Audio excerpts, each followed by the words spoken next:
sit or can we please stand as we sing the opening hymn?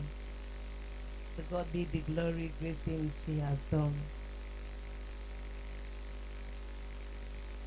To God be the glory, great things has done. So loved he the world that he gave us. Who yielded his life and atonement, and opened the lives gave that ongoing.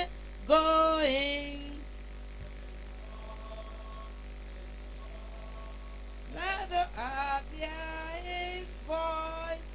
Praise the Lord, praise the Lord. Let the people rejoice. To the Father through Jesus,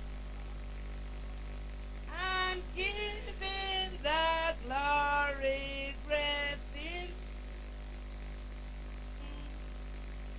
O perfect redemption, the purchase of to every believer, the promise God on earth. Who fully believes that movement from Jesus, the pardon received. Praise the Lord, praise the Lord. Let the earth hear his voice. Praise the Lord, praise the Lord. Let the people rejoice. Oh, come to the Father through Jesus.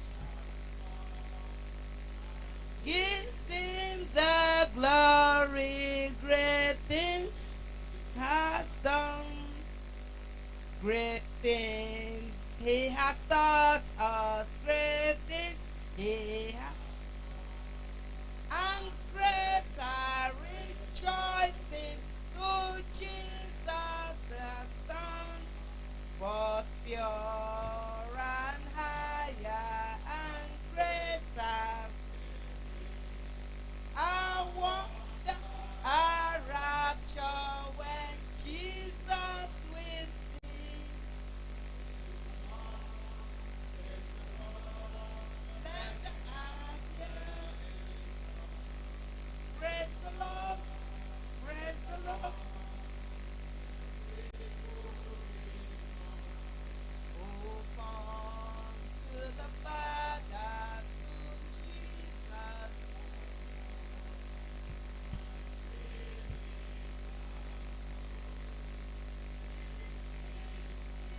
Has done.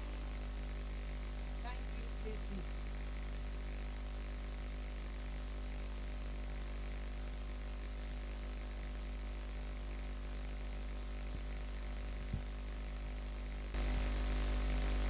Good afternoon, ladies and gentlemen.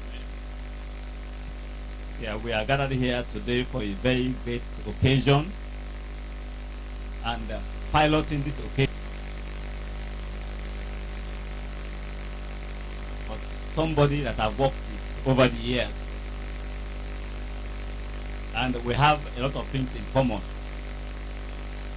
from schooling to work life. She's married with children. I just wanted to say married with students. Born in the eastern province of Sierra Leone and attended the Board District Educational Council Primary School, Bumpe, where she attained her 7th class, meaning class 1 to class 7. She sat to the selective entrance examinations in the same school and attended the Bumpe High School from Form 1 to Form 5. Sat to the GCE O-level and attended the Board Teachers College, Toama, from 1992 to 1994. Graduated with TEC Primary and became a primary school teacher from 1994 to 1999. attended the Evangelical College of Theology, TEC, from 1999 to 2003, and graduated with the PTH Pastoral Studies. What is lacking there that I've not seen this write-up is the fact that she was one of my ministers. So she was a cabinet minister when I was president. So always add that one. She was a lecturer at the Evangelical College of Theology from 2003 to 2018, and then attended the University of Sierra Leone, attended Theological University of Sierra Leone from 2008, and graduated with an MA Gender and Development Studies. She later enrolled again at Theological College University of Sierra Leone 2017, and in 2020 graduated with an MPhil in Gender Studies. Chairing this occasion is a pastor. The pastoral experience of 2003 to date. She is now a lecturer at Phoebe College, her alma mater. She has been serving 2019 to date, and she's working in the gender department. She also serves as senior pastor. She has served as senior pastor at the Up Memorial UBC Church from 2009 to 2021. She currently serves as the senior pastor of Florence Haley Memorial UB Church, United Brethren in Christ Church, from January 2022 to date. A lot of other experiences in life. She's currently an executive member of the Evangelical Fellowship of Sierra Leone board. It is my privilege to hand over the mic to our dynamic chair in the person of the Reverend Mrs. Juliana Tata Walker. And as I do that, I kindly ask the Reverend Dr. Leopold A. Fuller to please occupy the high seat here as a member of the leadership team. You are honorably welcome, sir. Thank you. I would have loved to talk on and on and on, but because of time, we want to go straight to the point. But before that, I want to say thank you to God, because He gave me this opportunity to fill in the gap as chairperson for this launching. And I also want to take this opportunity to thank you all for coming, because I know you have left your busy schedules to be here this evening. And a bigger one for climbing the long stairs to come to this hall. Thank you for the strength. By way of whetting your appetite this evening, you have been called to be part of this launching of Theological Education Consortium in Sierra Leone. We know for now the whole world, theology is gaining challenges all over. I don't want to talk so much about the what other people want to talk here because of time. But we are here really, the TEC Sierra Leone wants to take theological education to the doorsteps of the pastors who have not been given the opportunity for formal theological education. Whoever is coming here to talk to us about the purpose and why we are here and what it means, a theological education consortium, perhaps that person will tell us more about it. But by way of just giving you an introduction, it's just this consortium is all about.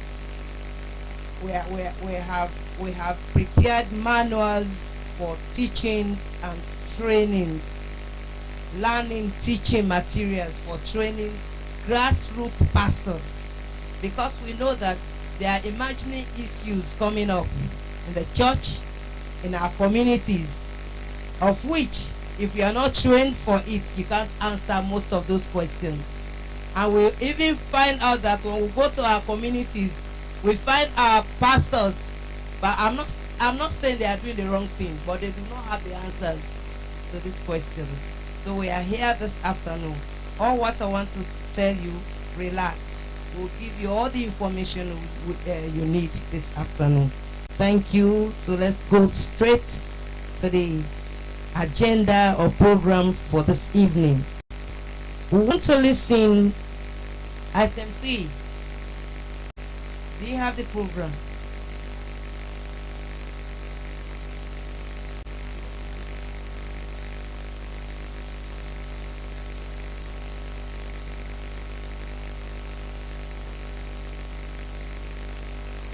We'll see the program, but let's go ahead. We want to listen to statements of welcome and recognition of special guests among us this evening.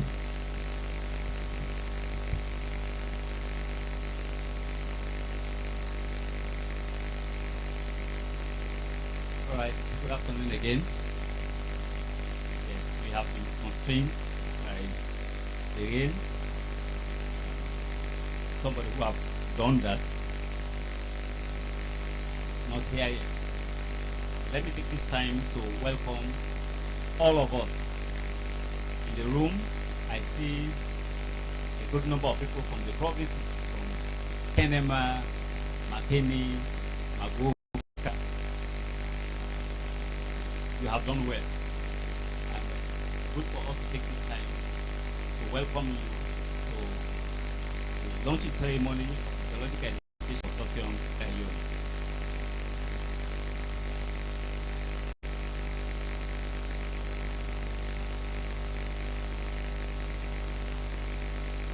We cannot call individuals by name. I've just been informed by a member of parliament who's on way. They are here now. But the battery of dignity. You are here, and a good number of others are on the way. We thank God that He has given us the opportunity to be here to grace this wonderful occasion. And with our prayer, the good Lord will bless our efforts, the sacrifice that we have made. Never go in vain. This is the right place to be, and we are doing this for the health of the Feel free, let's interact. And I'm sure the interaction will not stop here. Like I told somebody yesterday, we'll also wine and dine. Thank you very much for coming. Thank you, sir. We also want to get the statement of purpose while we are here.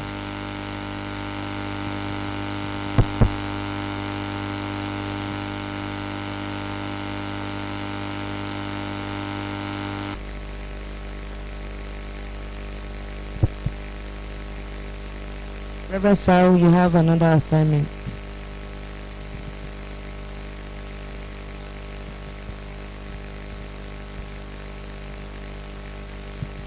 All right. Why are we here? In 2019, we had a gathering here in Sierra Leone, precisely at the then Better World Outreach Ministries, now Harvest Intercontinental, to tell the world that it's a face of the church and it's meant for the church. Our purpose was to call theological scholars and church leaders to be able to come to the table and examine the state of the church in our country through theological discourse.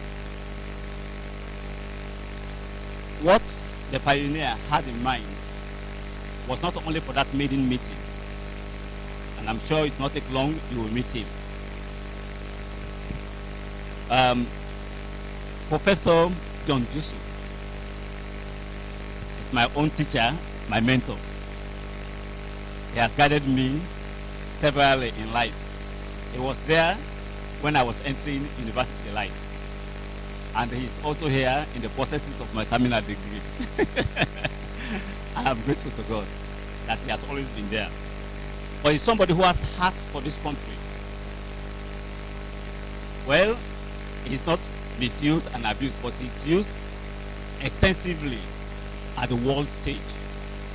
And he should not be playing out there on the world stage, and then little or nothing is known about him, or there's no impact about him in his own country. And so he called some of us and shared a vision of the consortium with us. And then we met for that meeting in November 2019. I guess when he comes, he will tell us exactly how it all came about. And so we have worked behind the scene. We were supposed, we put together what we refer to as a technical team, that was supposed to report back to the body in April 2020. And then we know what happened. There was the COVID-19. We met in November, and then WHO announced COVID as the world concern in December 31, 2019. We could not meet for obvious reasons. Then, fast forward, we had to wait until November, December of the same 2020. And we said, okay, even though we have been constrained by this world concern of COVID-19, but then let's begin to find a roadmap to look at the consortium. Started work as far as that particular area is concerned. And since then, a lot of theologians, church leaders, lecturers have been coming together. And what we have in mind in the menu, you will have to tell us. But this is a call, it's a clarion call for the church that all of us will have to embrace. I normally tell the members of the consortium that we have a rich mix of theological persuasions. That's why you cannot take away from anybody. Because we have the Methodists, we have the Anglicans, we have the Pentecostals and Charismatics, we have, you name them. So we come together with that rich mix of theological persuasions, but then we are not divided. What strength can we drive from these theological persuasions so that the least man who does not have flexible access to theological education in the village, beyond my village, Mateum, what can we do for those of us who are enlightened, who have got access to theological education, to be able to reach them? He has presented to us something which is not a playground, but it's an invitation, a conscious invitation for all of us to put our shoulders to the wheel so that the church in this country will benefit. That's why we are here. As we roll out the items we get, and we have for all of us be acquainted, which makes what the consortium has to offer. Thank you very much, Madam Chair. While we are here this evening, we want to go ahead. Item 5, we want to know the rationale and future of the consortium.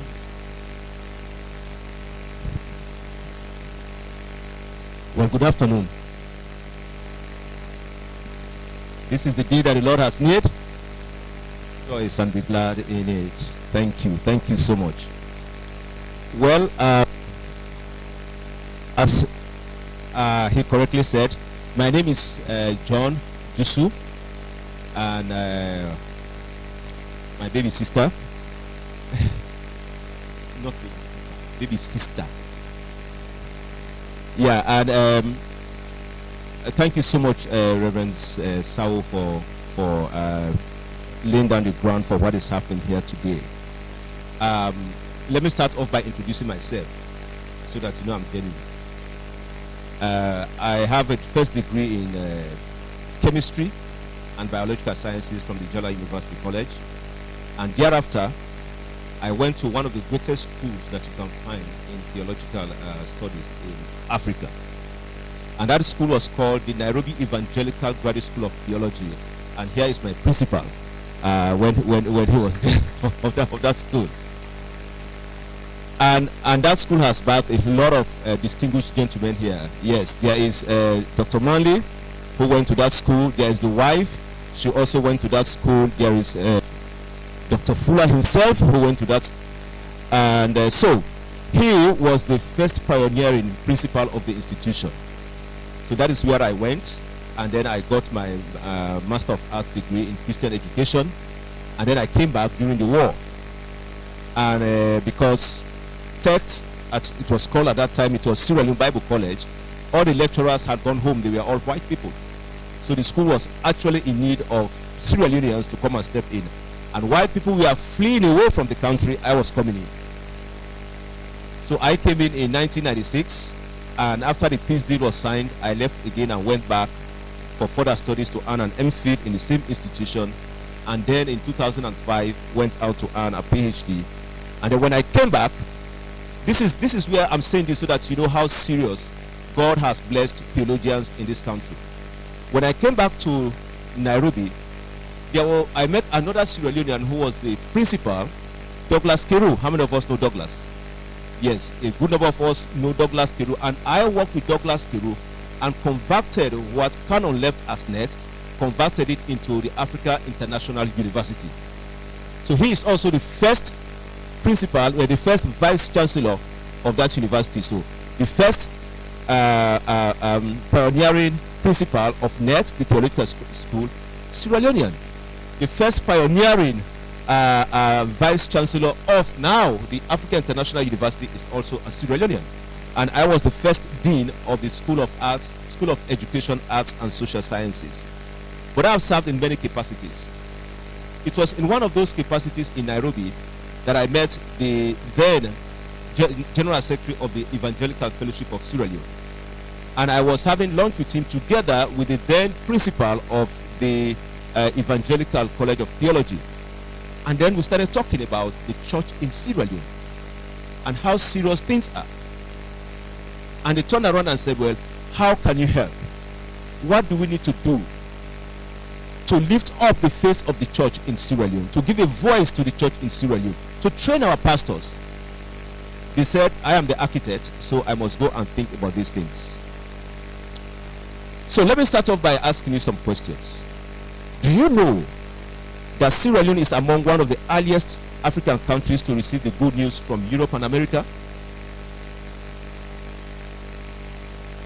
Very good. Do you also know that, however, regardless of this rich tradition, Christian life and practice in Sierra Leone is not pervasive? Do we know that? Pervasive. You cannot find it, I mean, everywhere that you look, that this is actually the Christian presence pervasive in our society. Do you also know that part of this non-pervasiveness of our Christian faith is the lack of adequately trained people to lead the thousands of people that are coming to Christ every day? And as I was pondering over this, a research came out in which they said 95% globally of those who give pastoral services are inadequately trained. We are not saying they are illiterate.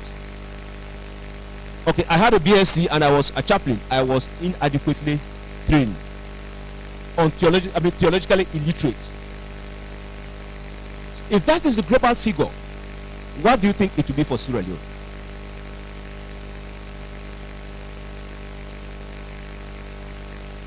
So, and when you take a look around, you realize that most of the significant Bible colleges and seminaries are in Freetown,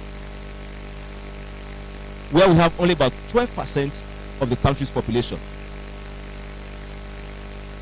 Now, where are we going with the 88%?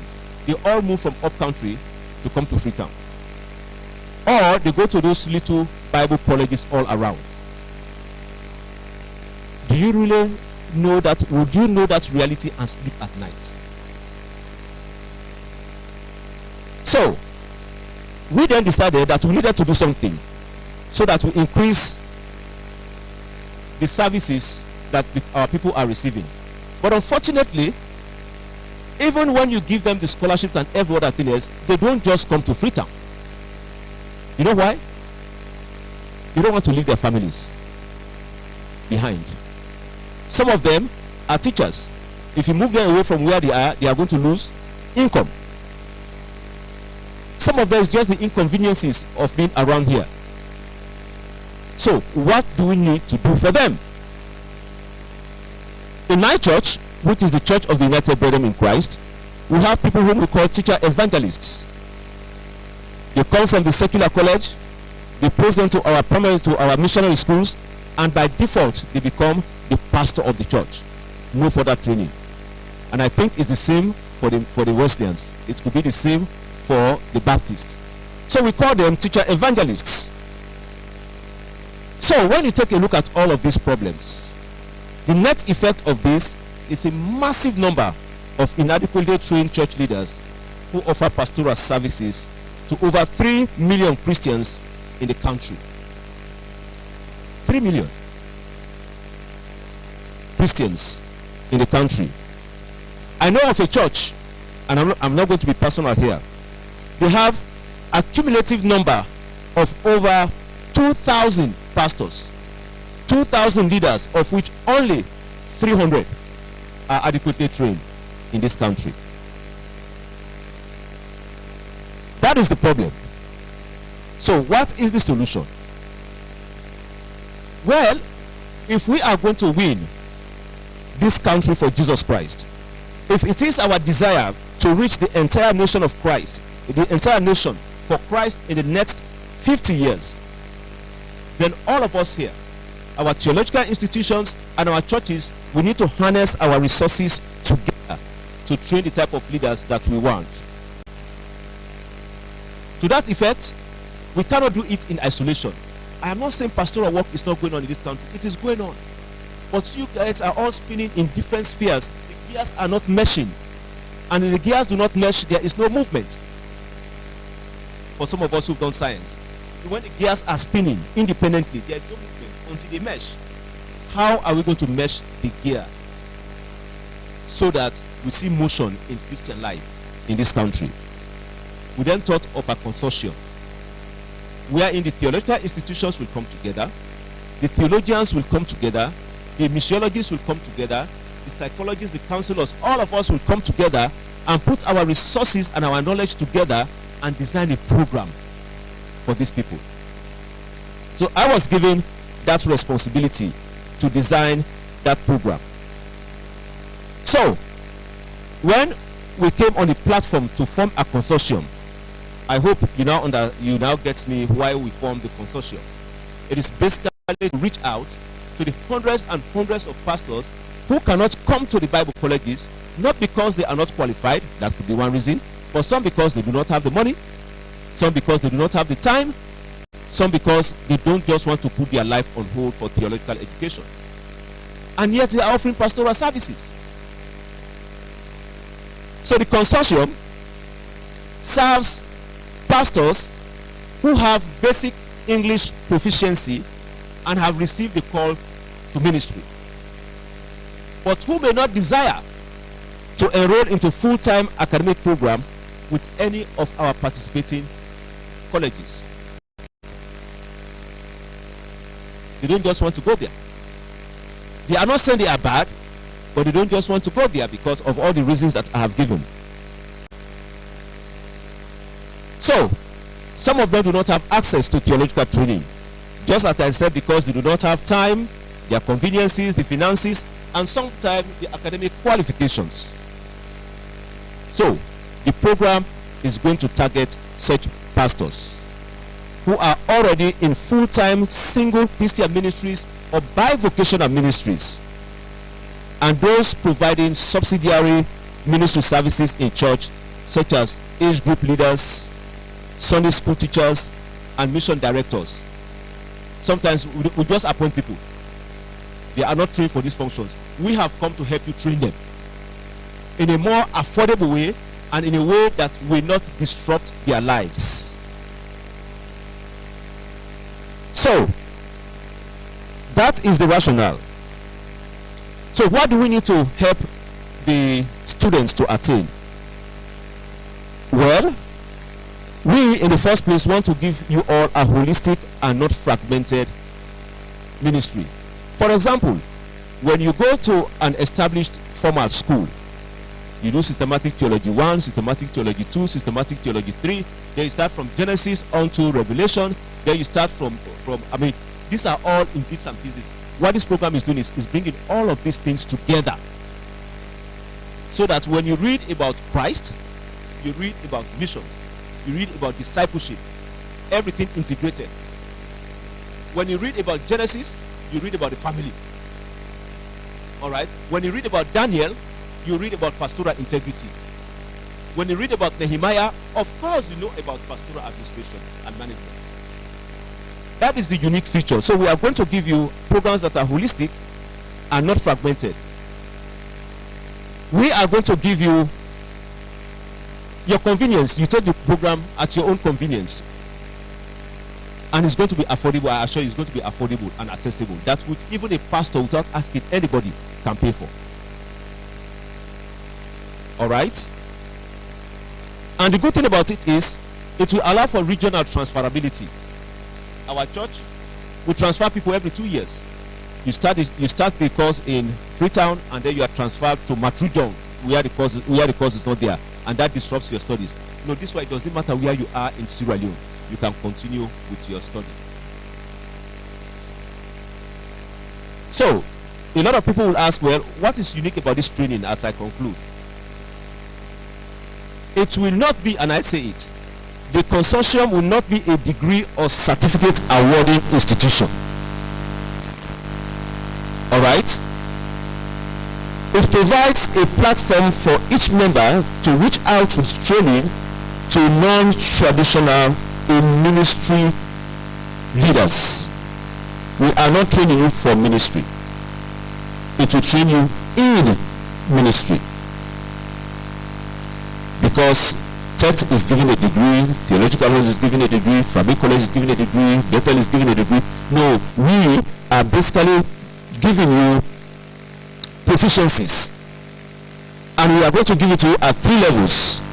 There's the basic proficiency, which will take 1 year. There is the intermediate proficiency in ministry, which will take 2 years in certificate plus another year. Then you get the not certificate, actually, the basic, intermediate, and advanced proficiency in ministry. It will not be a degree in theology, because we know pastors are theologians, but we are training you for or in the ministry. But naturally, you will say, these 3 will equate to certificate, diploma, and bachelor in ministry. We are not awarding that. However, the institution that you will enroll through will award that to you because they have the qualifications to do that. But the consortium will not do that. So, we are creating the platform for collaboration in ministry. And also, the courses that we offer will not be the regular courses that are offered in our theological institutions, because we don't want to compete with them. So when you take a look at our curriculum, you will not see systematic theology. All right? But you can see the life of Christ. You can see living and experiencing God's community. Okay? That is what we call ecclesiology up there. God's community. Past, present, and future. So we will not offer you those heavy theology courses that some of us cannot even call. Okay? It is going to be very simple, and a lot of people who have taken this course think it is TEE. It is not TEE. And the difference here is, the TEE starts off with acknowledging the fact that you don't know. And so they give you the theory, you read everything, you answer questions, and they say go and apply it. This course assumes that you know. And so we start from what you know and improve upon what you know. When I came to teach at TEC, and I was just about 4 years in marriage, and I was asked to teach Christian marriage and family. 4 years. And I was teaching pastors who've been married for over 25 years. And the very first class, there is a guy, he's a Wesleyan. He was a district superintendent. He looked at me and said, "Hey John, that doesn't work in Africa." Then I asked him, "Okay, Reverend, what works in Africa?" You know what we did?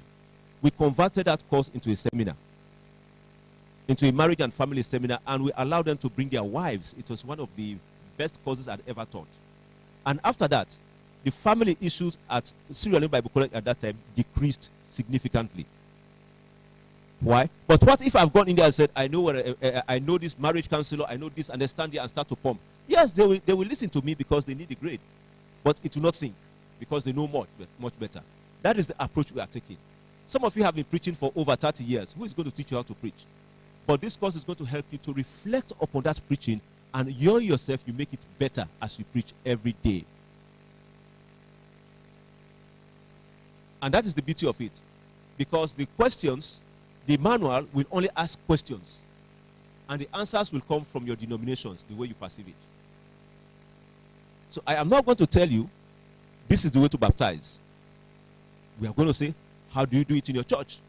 And perhaps you don't know. Go and ask your senior pastor.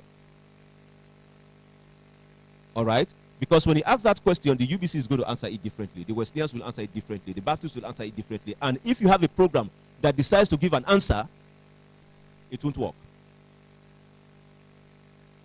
All right? So, that is the unique feature of this thing. So, when you finish, what are the competencies that you need to have? You will be able to interpret the Bible very well. Biblical interpretation, worship and preaching. You enhance your skills in worship and preaching. Evangelism, building and nurturing new congregations, pastoral care, leadership, community development, organization and administration, church and gender issues, women in ministry. These are some of the competencies that we will give you when you go through the course. So the course works with workbooks. We give you the workbook, and you do your self-study.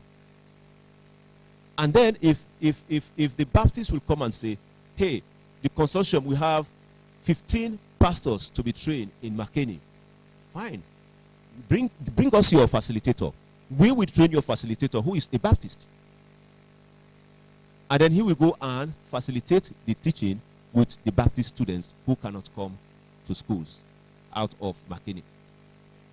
So in that case, do not fear that somebody is coming to teach your pastors. No, you are going to be the very ones who will teach your own pastors. All we'll do here is to give you the tool that will allow you to do that teaching very well. Let me stop a little bit and see if you have questions before I sit down. Is that in place?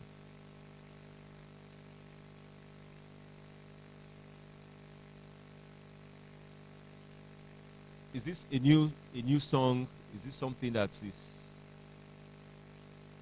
now okay? Perhaps you may be thinking about your questions. Do you have a question? No. You know, when these guys told me we need a program, they said it must be African. That means it must be homegrown. It must work with our African epistemology, the way Africans think and learn. We learn out of, in every problem that we go in, we come out learning a little bit. We learn through solving problems. And now we want to make it intentional.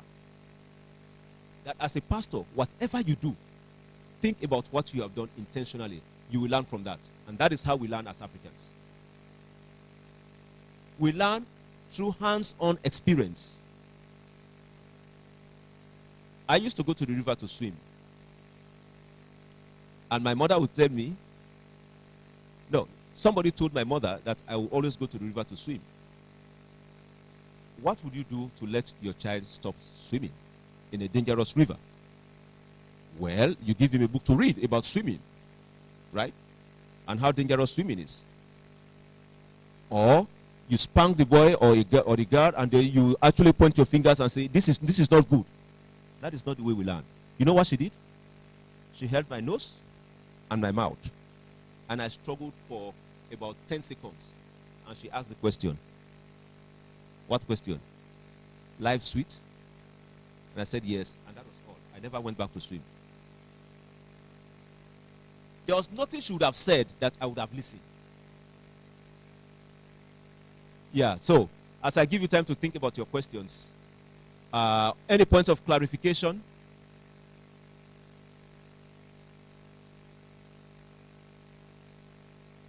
Well, there are only two things I can assume from that as a teacher. Either I have said nothing, or I have said it all.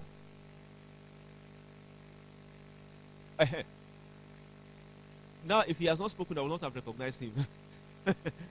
Yeah. Yes. Yes, sir. Oh.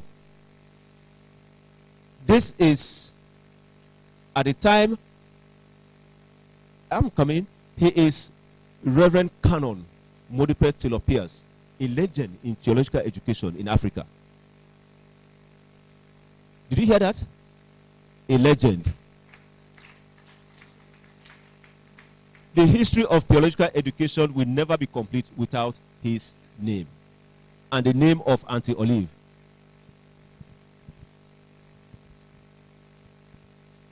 I am delighted to be here.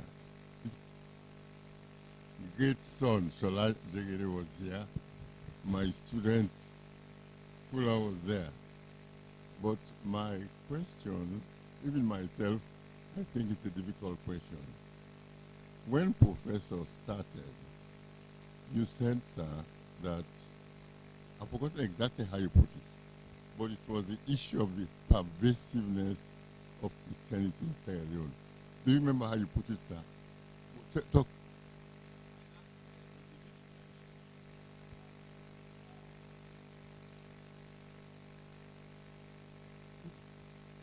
Now, the point is, what he says is absolutely true.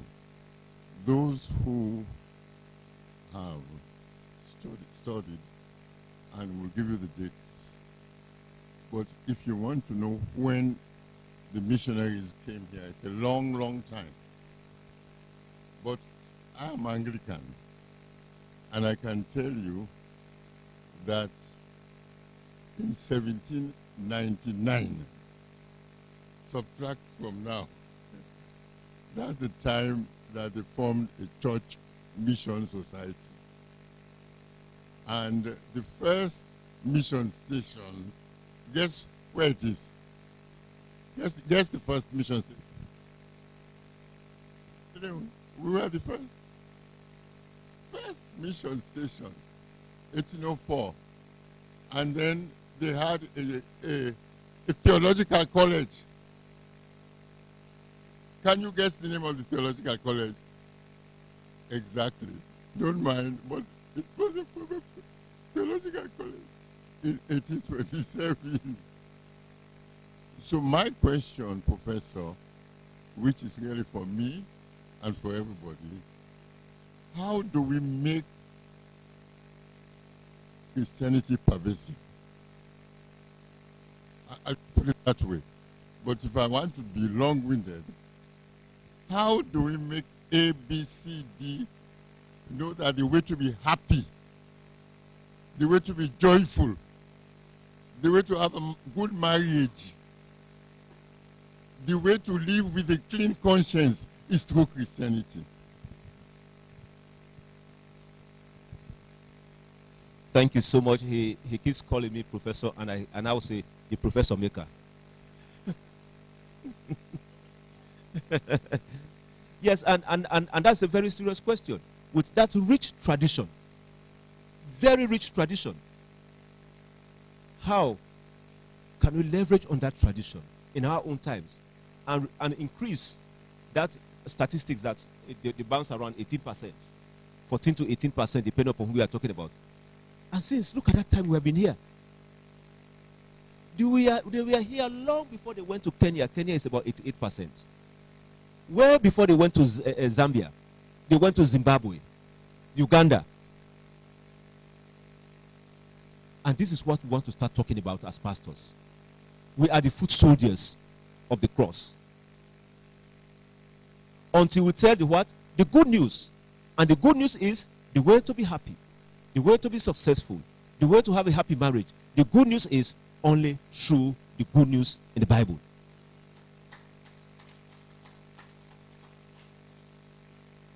So, thank you, sir. We have a task. When you are called to this ministry, you are called to propagate the good news. And we want to prepare you and your people to present that good news so that it is authentically good news. But you know, sometimes the good news is actually bad news. When they turn around and look at us, people say, I will never go to that church. I will never listen to that pastor. I will never do this. I will never do that. But sometimes it's because of ignorance. And that is why we are saying, let's start doing something together. Thank you, sir. Okay. All right. You know what? Oftentimes when I'm in class, that's why I don't start off by saying professor. Because guys get started here. I'm Reverend Jusu. In fact, some people call me JJ. All right, is that okay? You can actually call me JJ. Now, okay, you can call me JJ and ask your question.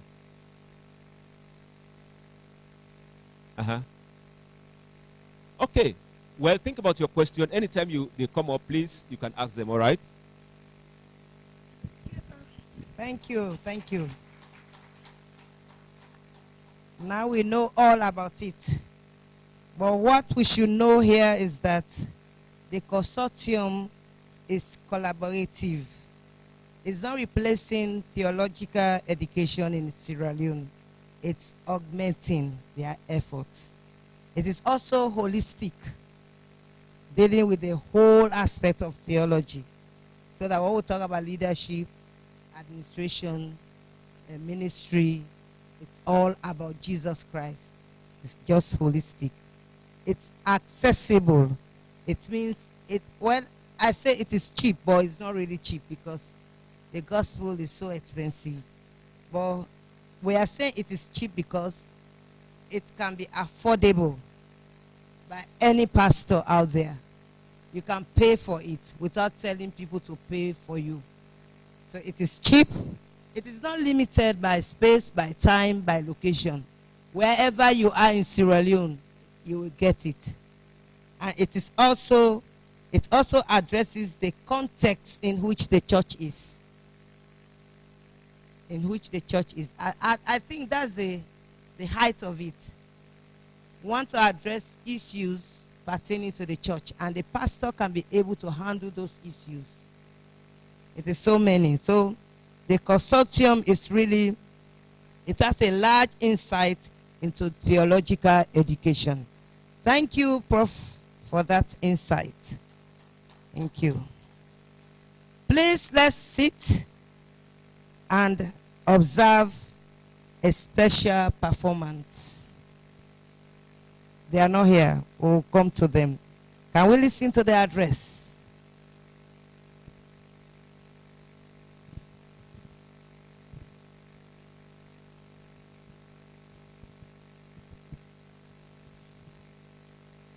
My prof has spoken. But I want to further acquaint you with what we do. Ah, okay, right. Oh, this is not so clear.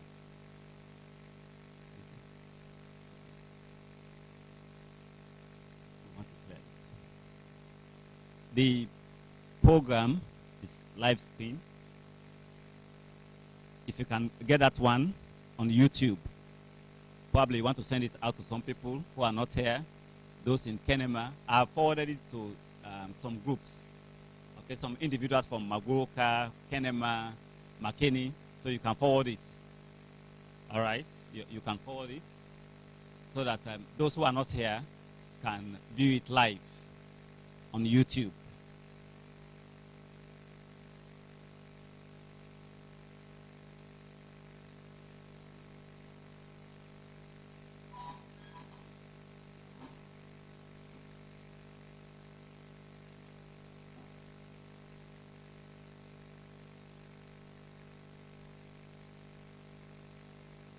Sorry.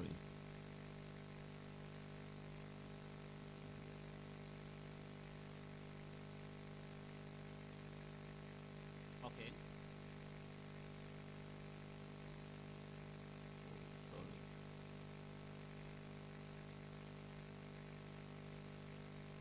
Okay. Madam Moderator, and every other personality here, good evening, if you've gone that far. The visionary of this project, the wife is not here, our cherished invited guests, good evening. We are gathered here today to witness a symbol of crowning efforts of more than 2 years of hard work, dedication, commitment to duty, and intentional planning toward the implementation of a guided vision nurtured by a true son of the soil, the Reverend Professor John Jusu. On the 28th of November 2019, the first interdenominational theological discourse was held at the Better World Outreach Ministries, now New Harvest Intercontinental, Sakila Road, Freetown, which was carefully planned by Reverend Dr. Samuel G.A. Kagbo, as well principal of the Evangelical College of Theology, as a result of a discussion held between him and the visionary, Reverend Professor John Jusu. Participants were drawn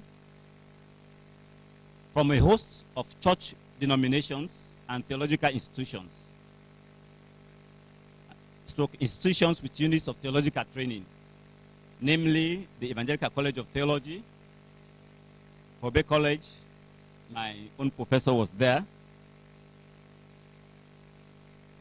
College of Theology Management and Church Training Center, Bishop Wana School of Theology, UMC University, Wesleyan Church of Sierra Leone, Baptist Theological Seminary, Wesleyan Christian College, Bendembu, Bethel Christian College, Better World Outreach Ministries, now Harvest Intercontinental, and then Bethel, okay, I've called Bethel Christian College, and then Overseas Council. Presentations and discussions bordering on the state of the church in Sierra Leone, the state of theological education within charismatic and Pentecostal churches in Sierra Leone, evangelical perspective of theological education, the need for theological education, facilitated by Reverend Dr. L.A. Fuller of the Department of Philosophy and Religious Studies, Kobe College, University of Sierra Leone, Bishop Julius Laga of then Better World Outreach Ministries, now Harvest Intercontinental, who at that time provided oversight functions for Sierra Leone, Nigeria, and Ghana. Reverend Dr. Jonathan Titus Williams, as well General Secretary, Evangelical Fellowship of Sierra Leone, and Reverend Dr. Samuel G. Kagbo, as well Principal, the Evangelical College of Theology.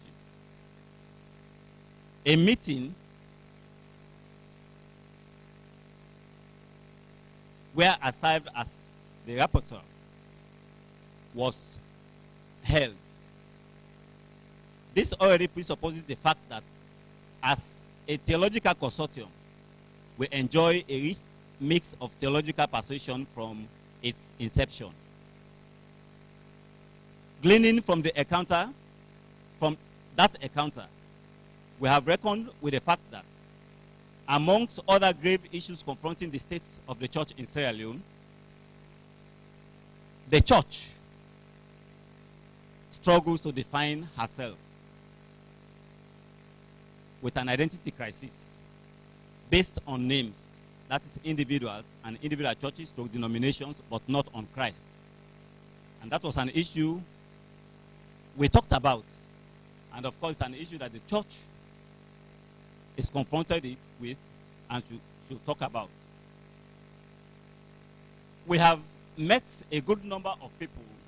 You ask them which church they attend. They don't know the name of the church, but they know the name of the pastor. Nasawoko Oma in church. We have met scores of them. But the church does not belong to Sawoko Oma.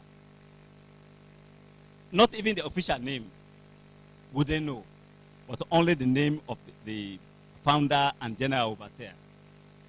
I have met them. Probably you have not met them yet. Thank you. Maintaining vibrancy, contextualized worship, trying as much as possible to decolonize some aspects of church practice, liturgy, and administration. It's unfortunate. I have told my students severally, and a good number of people that I've met, we have not contextualized, we have not succeeded generally to contextualize worship.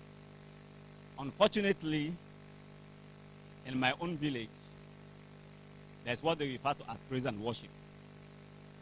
And that praise and worship will only become praise and worship if it is sung in English. And when that one elapses and they want to sing the local songs, it is not praise and worship. For me, it's a terrible situation because it does not touch the soft spots of our worshippers. But then we have to look at the issue of content, context, and contextualization so that the word of God will not be flawed. Several years down the line, I encountered a particular scenario. And as much as we want to see how we make the word of God relevant to our society, but then we have to be very careful so that it's also not downplayed and it's not watered. Especially with the issue of contextualization. All right. There was this gentleman who was narrating a particular situation about a seminary. And the rector of that particular seminary, one particular rector of the seminary, had a special liking for cats. So much so that each time this rector will go to class to lecture, the cat will make sure, the whereabouts of the owner is actually found. And since a familiar place to look for the master is the lecture room, the cat will always run there because the rector is not in the quarters, will be in the lecture room.